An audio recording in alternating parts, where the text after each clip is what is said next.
So over the past couple of months, you may have noticed me doing these new type of episodes called a Living With episode. And the concept is to go past a first drive review and really do a deep dive and understand what's it like to live with these cars we get access to. And most of them have been, yes, interesting cars, but nothing this exciting. This is really the first one where it's a car I would seriously consider owning. So today our job is not just to understand what it's like to live with a 718 Cayman GTS, but to answer the question of, would you really do the perfect car with the perfect placement of the engine, or would you really have to go with the imperfect Porsche, which you and I know as the perfect Porsche?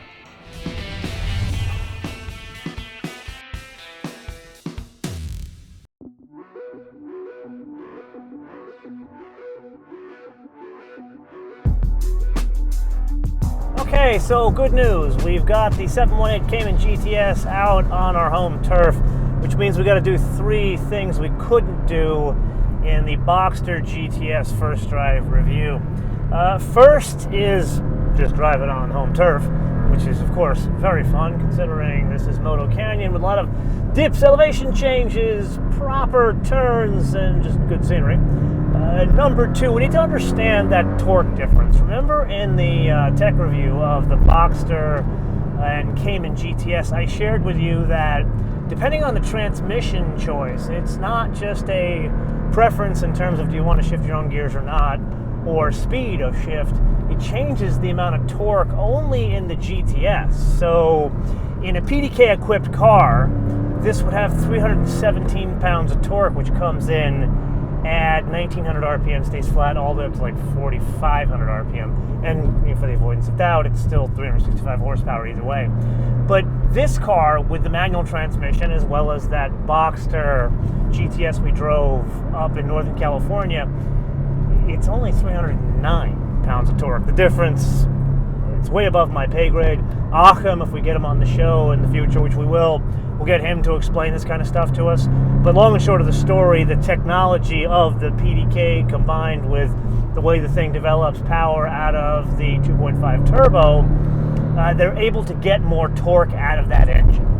Does it make a difference on a road like this? Well, here we are, third gear, put our foot into it. Not really. And I couldn't even tell the difference even if I were to do back-to-back with these two cars. But from what I remember of the car up in, I drove this same car, actually it wasn't yellow, I think it was a red one, with a PDK up in Northern California for a very short period of time.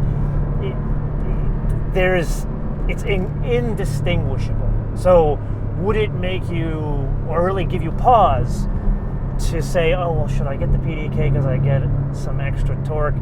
No. And you know what, let's try this even more where, let's come to a stop. This is sort of a straightaway here. And let's come from zero here. Okay, and put our foot into it. Oh, remember what we did in that last episode with the T? Let's do the same thing. To do that, we have to do this. There we go. Okay, here we go.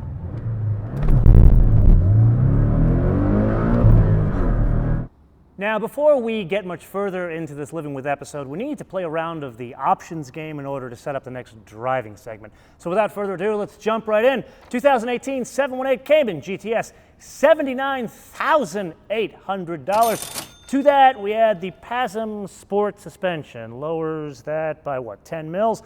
$290. Quite a bargain in the Porsche world. Seat heating is optional on an $80,000 car, $630. Then we add quite an option, Porsche carbon ceramic rotors, $7,410, just as an aside.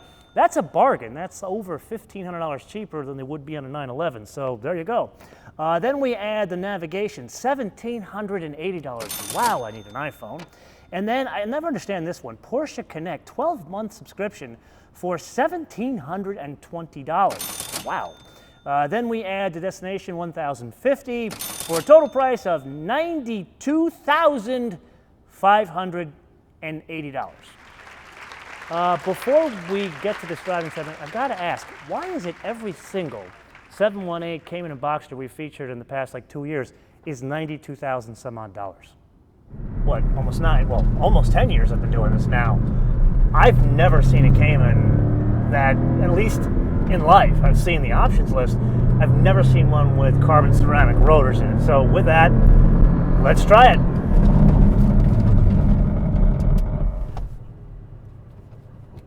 Yeah, they work like carbon ceramic rotors do in other Porsches. The biggest difference you do notice is driving it around town. They're a bit more grabby. I will say this specific car here, I think it's serial ending, 646? They're a little squeaky. They make some extra noises than the ones in the Carrera T that we drove. They're more of a scalpel than the metallic rotor. Would I spend... They're $8,000, so you get a discount over the Carrera T or really 911s. I'm thinking that's because the diameter isn't as much. Would I spend $8,000 on brakes on a Cayman? I probably wouldn't, because I don't think I would take a $92,000 car to a track. I've had a good friend of mine, one of the pilot buddies. He has a Cayman, an older generation, and he bought it deliberately to drive it as a daily and take it on the track, and he blew up the engine. And I think he learned the lesson that I think this is a lot of money to put on a track. And what I'm trying to sell him on is doing like a Miata Cup car, something like that, that is a purpose-built track car that really wouldn't break the bank. And what he spent on putting a new engine in his Cayman was what the entire car would cost, with probably about half a year of taking it to the track. So, think of this as like a bonus question in this Living With episode.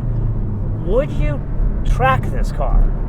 Like, seriously, would you track this car? And I mean, it doesn't have to be this one that's $92,000. Would you track a Cayman, that kind of budget, as opposed to doing a Cup car, whether it be a Miata? And another choice could be a 911 Cup car, which, if you buy them right, they would be significantly cheaper than buying this thing new. Oh, and if you actually do campaign a Cup car, let me know what you do campaign, how long you've been campaigning it, and how much did the whole project cost you to get into it. Think of this as like a little research.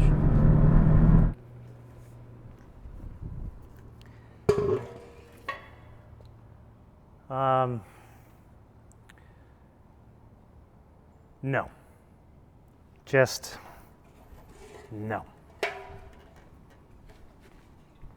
Not exactly the place. You and I have taken Porsches before, but there's something we need to discuss.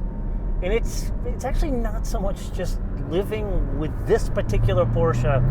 It's a bone I have to pick with you people. The transmission. I cannot tell you how many times I have gotten into conversations at cocktail parties, gotten comments from you guys online, practically arguments at car shows like, oh man, you gotta get a PDK or whatever automated manual transmission is your choice because it shifts faster. I want it because it shifts faster, you say. This is where you're going to be using it if we're being honest, people. Granted, I'm lucky because I'm going north, not sitting in that crap over there. Tell me how a faster automatic transmission is really going to make a difference in your daily driving. Number one, the only reason you would be really using that excuse, I need a faster shifting transmission, is because you draw a paycheck as a pilot of a legitimate race car, as in like F1, you need that kind of a faster shifting transmission. Or your name is Hurley Haywood, Patrick Long, somebody like that doing long distance driving, then you need a faster shifting transmission. Speaking of fast, you can't see it right now, but let's get up to it. 777-300 coming in from SVO, Aeroflop. I gotta stop calling them Aeroflop because they use Boeing aircraft. They're not really Tupolovs anymore. Anyway, there you go. 777-300 all the way from SVO. Now, believe it or not, this is one time where I am thankful for the traffic because I want to negate your next argument as to why one would not buy a manual transmission, and that is, I don't want to use this sitting in traffic And dealing with stop and go, well, here we go. Stop and go traffic, we got a manual transmission. Okay, now even if I were to bust out my fancy New York City driving skills, which is where I was raised, and it was a Prius we just cut off. That was wonderful. I feel better that I just cut off a Prius. But look at this. I get around this guy, and look what happened. One time, coming to a full stop, have had to use the clutch, and in that process, I cut off a Prius, and I got in front of the car that we were tailing. So, tell me again why a manual transmission is not good in stop-and-go traffic. Okay, just as an aside here, you're probably thinking, where the hell is the Nanchang that sits here normally? Well, it and 5 of its brothers are coming in right now after a formation flight, and this points something out. Listen to those stunning radial engines landing.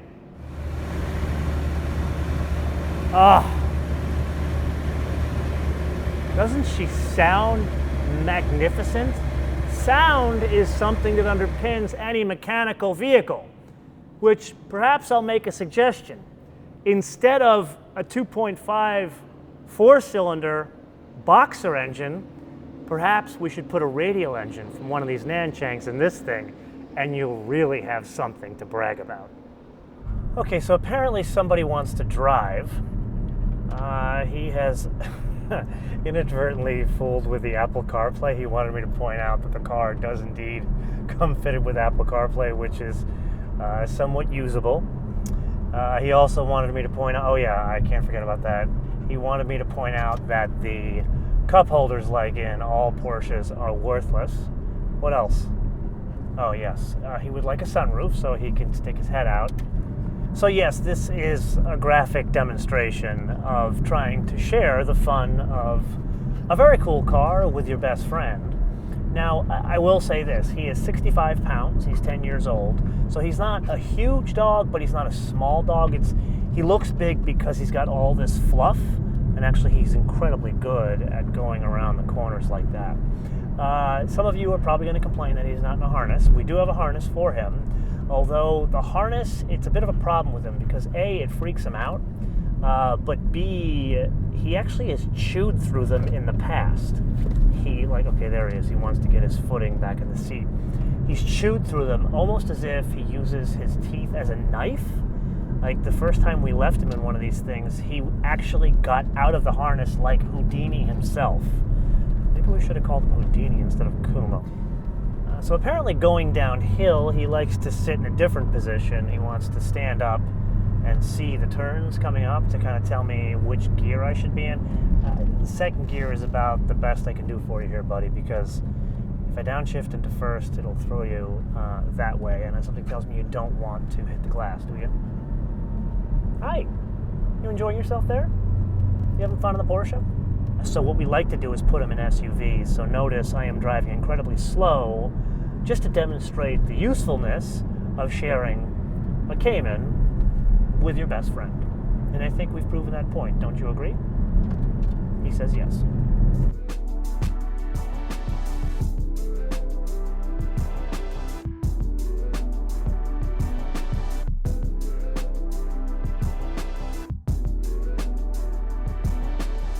And so we come back to the question that I posed at the top of this episode. And here I'm going to make this dead simple. 718 Cayman GTS is pretty near perfection, and not just for a Porsche. I hate to say this to you, even though I just told you this is perfection. I probably wouldn't buy it. And for a reason that you're going to laugh at me. You're going to say I'm not a purist.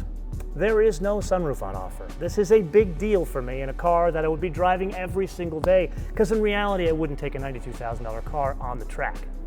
And it further opens up that yes, this is perfection outside of the Porsche world, and it's perfection on the inside of the Porsche world. Granted, if it had the same engine as a 911, it would be more perfect, but the concept still stands. The placement of the engine makes this car especially usable around town. In other words, it's not just for the racetrack. But I got to admit, and I'm going to blame Hurley Haywood for this, now that I've been driving these things, what, 9, 10 years, and I've done so in front of you, came to this from the Church of Hethel, saying that everything Lotus is perfect and this is garbage, but now I realize I am wrong. And I can't believe I'm about to say this.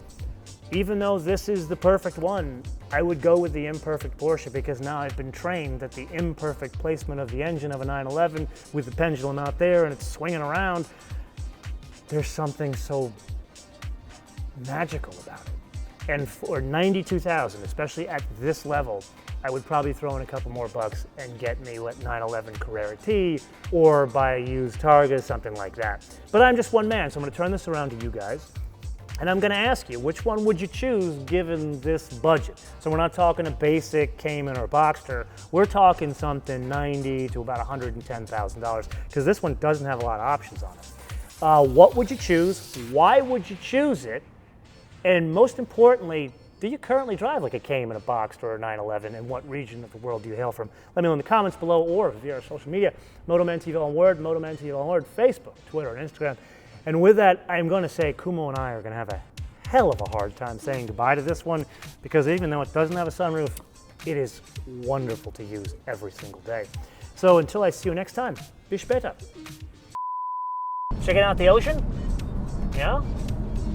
Do you like the big roads or do you like the canyon roads? I will take that as the big roads because they're not as twisty. And you can check out everything. See the tourists checking out the water, seeing what's going on with the birds, dreaming of the fish sticks you're going to get that I'm using to bribe you so we can do this.